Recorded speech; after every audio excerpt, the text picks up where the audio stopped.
दोस्तों, मुझे बहुत दर्द है, मुझे बहुत तकलीफ है कि हमारे बैरिस्टर साहब के ऊपर हमला करने वाले जरा गौर से सुने। दोस्तों, मुझे एक शेर याद आता है कि ना तो दम पिस्टल में थी और ना ही दम सिक्सर में थी, ना तो दम पिस्टल में थी और ना ही दम सिक्सर में थी। वो चल सके गोली तुझ पर, उसमें भी इतनी वार कहाँ थी। वो चल सके गोली तुझ पर, उसमें भी इतनी वार कहाँ थी। और 4 राउंड गोली की बात छोड़िए साहब, 9 राउंड गोली भी चलती तो शेर के सीने में लगने से इनकार कर देती।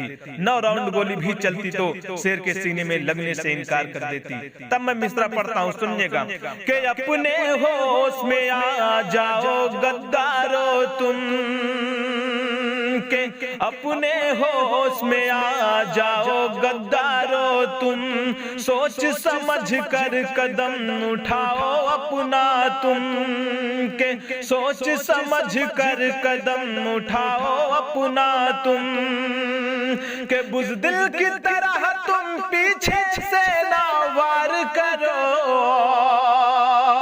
के बुज़दिल की तरह तुम पीछे से ना वार करो।